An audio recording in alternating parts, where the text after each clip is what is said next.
솔로몬의 성전 하면 뭐가 떠오르세요? 그냥 엄청 크고 화려한 옛날 건물? 맞아요. 그런데 이게 그냥 돌하고 금으로만 지어진 게 아니라는 거죠. 한 설교에서 이 이야기를 가지고 아주 근본적인 질문을 던지더라고요. 우리의 목적, 우리의 헌신에 대해서요. 오늘 바로 그 이야기 속으로 한번 들어가 보려고 합니다. 새해 되면 다들 결심 하나씩은 하잖아요? 아, 올해는 진짜 성경통독 간다. 아니면 뭐 담배 끊어야지, 운동 시작해야지, 이런 거요. 근데 그 결심? 얼마나 가던가요? 작심삼일이란 말이 괜히 있는 게 아니죠. 바로 이 지점, 그러니까 결심은 했는데 실행이 안 되는, 바로 이 간극에서부터 솔로몬 성전 이야기가 시작됩니다. 되게 흥미롭죠? 자, 그래서 첫 번째 교훈이 바로 이겁니다. 결심만 하지 말고 행동하라. 그럼 그 결심과 행동 사이에 엄청난 거리를 어떻게 뛰어넘을 수 있을까요? 솔로몬을 보면 답이 아주 간단해요. 딱 세 단계거든요.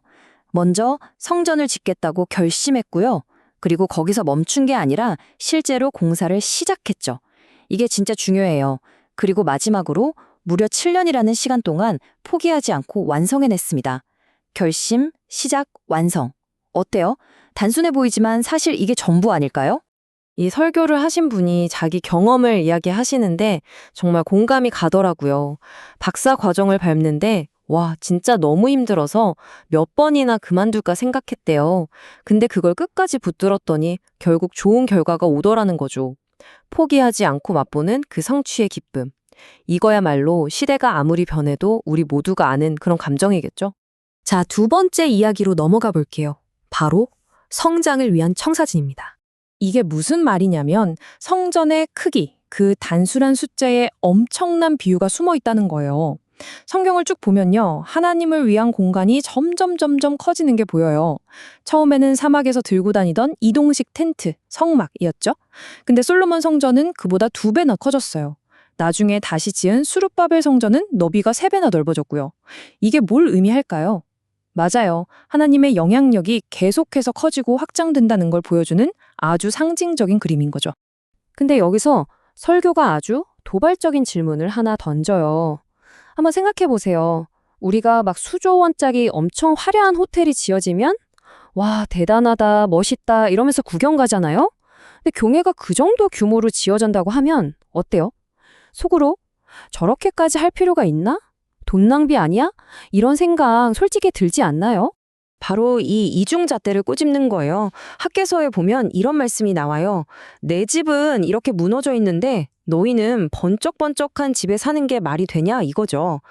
내 집 넓히는 건 당연한데 왜 하나님의 집, 우리 공동체의 공간이 커지는 건 불편하게 생각하냐고 묻는 겁니다. 좀 찔리죠? 자, 이제 세 번째 이야기. 하나됨의 소리입니다. 이게 진짜 신기한데요. 그 거대한 성전이 아주 고요하게 지어졌다고 합니다. 아니 어떻게 그게 가능할까요? 건축 현장에서 망치 소리, 도끼 소리 같은 게 하나도 안 들렸다고 해요. 돌을 채석장에서 아예 완벽하게 사이즈 맞춰서 다듬어 온 다음에 현장에서는 그냥 레고 조립하듯이 차창 맞추기만 했다는 거죠. 이 고요함, 이게 바로 핵심입니다. 이 설교에서는 이 물리적인 고요함이 뭘 상징하느냐? 바로 소음 없는 공동체를 의미한다고 말해요. 여기서 말하는 소음이란 서로 험담하고 갈등하고 비방하는 그런 불필요한 잡음들이죠. 그런 거 없이 모두가 한 마음으로 하나의 목표를 향해 나아가는 모습, 정말 멋지지 않나요? 이걸 보면 딱 떠오르는 게 있죠? 바로 바벨탑입니다. 한번 비교해 볼까요? 솔로몬의 성전은 하나님을 위해 아주 조용한 연합 속에서 지어졌어요. 근데 바벨탑은요? 우리 이름을 내자. 자기들을 위해서 지었죠. 결과는 어땠나요? 말이 안 통해서 서로 싸우다가 결국 멈춰버렸잖아요. 시끄럽게 시작해서 결국 무너진 거죠. 그러니까 누구를 위해 짓느냐, 그 동기가 과정과 결과를 완전히 바꿔놓는다는 걸 보여주는 거예요. 자, 이제 마지막, 어쩌면 가장 중요한 질문으로 가보겠습니다. 우리는 과연 단 한 명의 관객을 위해 무언가를 할 수 있을까요? 이 질문을 이해하려면 성전의 모습을 한번 상상해 봐야 해요. 성전은요, 그냥 눈이 부실 정도였어요. 안이든 밖이든 보이는 모든 면이 다 순금으로 덮여 있었으니까요. 그런데 여기서 진짜 이상한 점이 있어요. 성전에서 가장 중요한 공간, 가장 깊숙한 곳에 있는 지성소라는 방이 있거든요.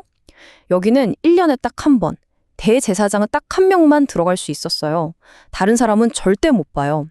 그런데 왜 아무도 보지 않는 그 방까지 전부 다 순금으로 화려하게 장식했을까요? 이상하지 않아요?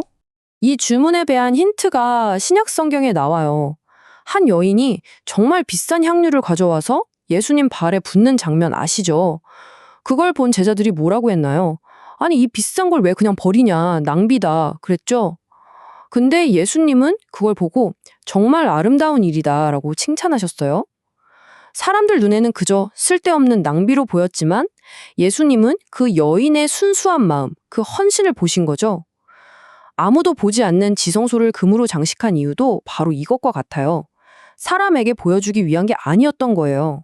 결국 이 모든 이야기는 성경의 한 구절로 딱 정리가 됩니다. 내 보물이 있는 곳에 내 마음도 있다. 정말 그렇죠? 우리가 가장 아끼는 것, 우리의 시간, 돈, 에너지를 어디에 쏟아붓고 있는지를 보면 우리 마음이 진짜 어디에 가 있는지 알 수 있다는 거예요. 그래서 솔로몬 성전 이야기는 오늘을 사는 우리에게 이렇게 묻는 것 같아요. 당신은 지금 무엇을 위해, 그리고 누구를 위해 당신의 가장 소중한 것들을 쓰고 있나요? 그 대답이 바로 우리가 진정으로 가치 있게 여기는 것이 무엇인지를 보여주는 가장 정직한 거울이 아닐까요?